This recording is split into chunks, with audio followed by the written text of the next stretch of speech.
Hello students, आज हम जीव विज्ञान का नया वीडियो करने जा रहे हैं। मैंने लास्ट वीडियो के अंदर चैप्टर आनुवंशिकी यूनिट का चैप्टर 2 स्टार्ट कर दिया था, मानव में गुणसूत्रीय विकृतियाँ।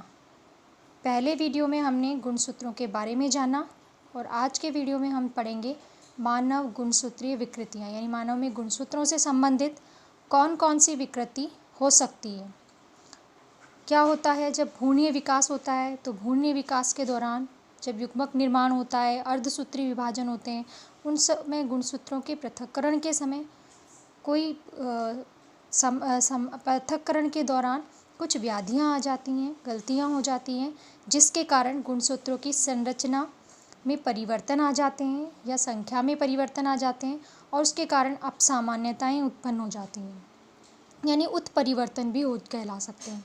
तो अपसामान्यताएँ आने के कारण मानव में बहुत सारी गुणसूत्रीय विकृतियाँ हो सकती हैं। गुणसूत्रीय अपसामान्यता जो होती है वो दो प्रकार की हो सकती है। पहला ऑटोसोमल और दूसरा लिंग गुणसूत्री। ऑटोसोमल हमने पढ़े थे, गुणसूत्र दो प्रकार के होते हैं, ऑटोसोमल या कायिक गुणसूत्र और लिंग गुणसूत्र। मानव में 46 गुणसूत्र होते हैं और उन 46 में से 44 गुणसूत्र होते हैं वो नर और मादा में समान होते हैं, जो दैहिक क्रियाओं के लिए उत्तरदायी होते हैं, कायिक लक्षणों के लिए उत्तरदायी होते हैं, वो गुणसूत्र कहलाते हैं ऑटोसोमल।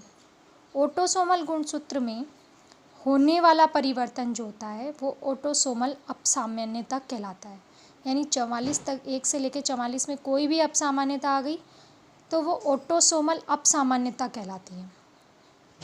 और यदि लिंग गुणसूत्र, एक जोड़ी जो शेष है, नर में XY और मादा में XX, यदि उसमें कोई भी परिवर्तन हो जाए तो वो लिंग गुणसूत्री अपसामान्यता कहलाता है।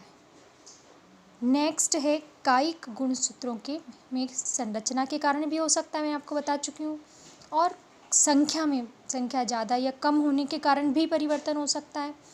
तो संख्या में परिवर्तन के दो एग्जाम्पल्स हैं, डाउन सिंड्रोम और एडवर्ड सिंड्रोम, जो आपके कोर्स में दे रखे हैं।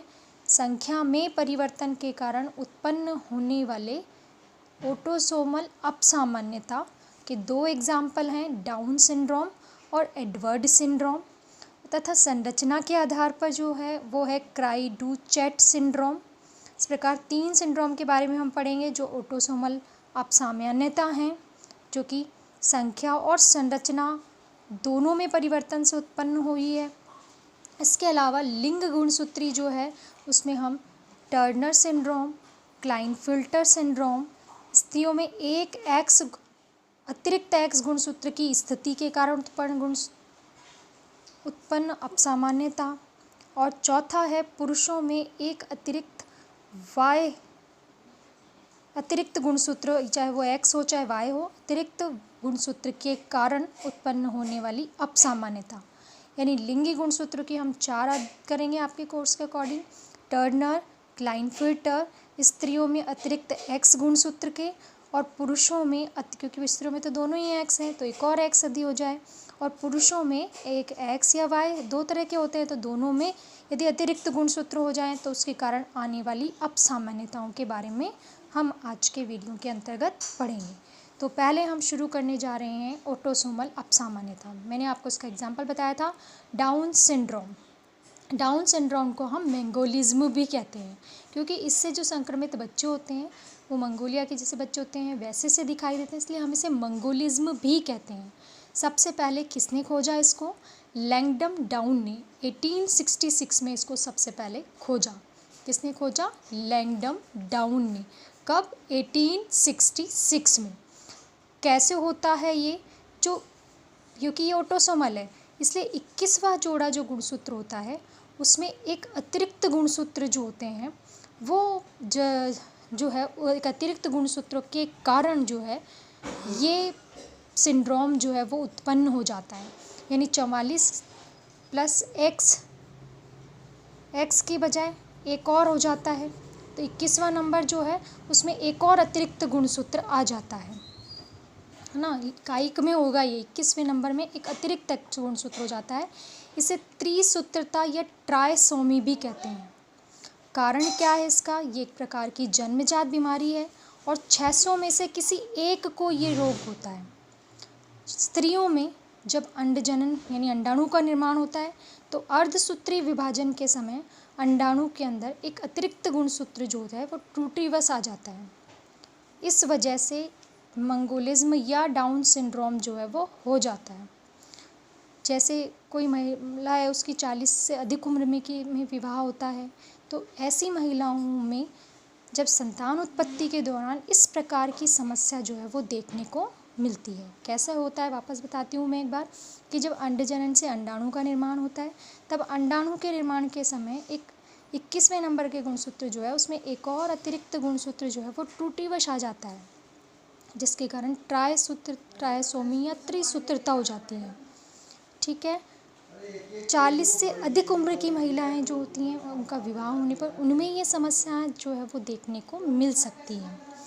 नेक्स्ट है बच्चों के लक्षण, कि जो मंगोल डाउन सिंड्रोम बच्चे हैं उनके क्या लक्षण होते हैं, कैसे होते हैं। छोटे कद वाले होते हैं या गोल होते हैं, चेहरा जो होता है उनका सिर या कपाल जो होता है वो गोल होता है, चौड़े कपाल वाला होता है, जीभ जो होती है उसमें खांच होती है, मुंह हमेशा कैसा होता है, खुला हुआ होता है, निचले वाला होठ जो होता है वो लटका हुआ होता है, और शारीरिक और मानसिक विकास जो होता है बच्चे का वो रुक जाता है, अवरुद्ध हो जाता है।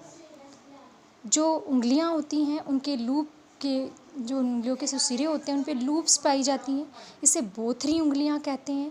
इनकी हथेलियां जो होती हैं वो उनमें पाम क्रीज पाई जाती हैं, चपटी चपटी हथेलियां होती हैं। तो ये डाउन सिंड्रोम बच्चों के लक्षण हैं जो इम्पॉर्टेंट है, जिस पे क्वेश्चन पूछा जा सकता है। छोटे कद वाले होते हैं, इनका जो कपाल होता है वो कैसा होता है, गोल व चौड़ा, जीभ में खांच होती है, मुंह हमेशा खुला हुआ रहता है इन बच्चों का, निचला होठ लटका हुआ रहता है, और शारीरिक और मानसिक रूप से बच्चे कमज़ोर होते हैं क्योंकि उनका विकास जो होता है वो अवरुद्ध हो जाता है। बोथरी उंगलियां और चपटी हथेलियां जो है वो इनकी पाई जाती है। तो ये है आपका डाउन सिंड्रोम जो है उसके लक्षण। नेक्स्ट हम शुरू करेंगे एडवर्ड सिंड्रोम। 18वें जो गुणसूत्र है वो था 21वें गुणसूत्र के कारण, ये 18वें गुणसूत्र में एक अतिरिक्त गुणसूत्र के कारण एडवर्ड सिंड्रोम जो है वो हो जाता है। और जिन बच्चों में एडवर्ड सिंड्रोम पाया जाता है उनके अंदर क्या लक्षण होते हैं कि उनका कान और तंत्रिका तंत्र जो है उसके अंदर का असामान्य रूप से निर्माण होता है। ये भी मानसिक रूप से विक्षिप्त बच्चे होते हैं, इनका छोटा जबड़ा होता है और आंखें भी छोटी छोटी सी दिखाई देती है। तो ये है एडवर्ड सिंड्रोम, जो कि 18वें गुणसूत्र के अंदर एक अतिरिक्त गुणसूत्र आने के कारण होते हैं। तो 46 की बजाय 47 गुणसूत्र होंगे। ठीक है। कान और तंत्रिका तंत्र की असामान्य निर्माण होता है, मानसिक रूप से विक्षिप्त होते हैं, छोटा जबड़ा और छोटी आंख होती है। तो 2 सिंड्रोम पढ़ लिया हमने। तीसरा हम पढ़ने जा रहे हैं क्राइडू-चैट। ये संरचना के में परिवर्तन के कारण होता है, जिसके कारण गुणसूत्र की जो छोटी भुजा होती है वो आंशिक रूप से उसका विलोपन हो जाता है, यानी वो हट जाती है। जैसे गुणसूत्र के अंदर ये 2 भाग होते हैं, 2 अर्ध गुणसूत्र होते हैं, तो एक भुजा जो होती है उसका कुछ भाग जो होता है वो विलोपित हो जाता है, वो हट जाता है। और क्रोमोसोम संख्या जो 5 है उसकी छोटी भुजा के विलोपन के कारण ये क्राइडू-चैट नामक जो सिंड्रोम है वो उत्पन्न होता है। ऐसे बच्चों के अंदर क्या लक्षण होते हैं कि जब वो रोते हैं तो उनसे बिल्ली की तरह आवाज़ निकलती है रोने में, इसीलिए इसे क्राइडू-चैट कहते हैं, यानी बिल्ली के समान आवाज़ निकलती है। तथा मानसिक रूप से भी ये बच्चे कैसे होते हैं, विक्षिप्त होते हैं। तो ये हमने पढ़ा आज कायिक जो ऑटोसोमल अपसामान्यताएं गुणसूत्र की। अगले वीडियो में हम पढ़ते हैं जो लैंगिक या लिंग गुणसूत्र हैं उनमें होने वाली अपसामान्यता।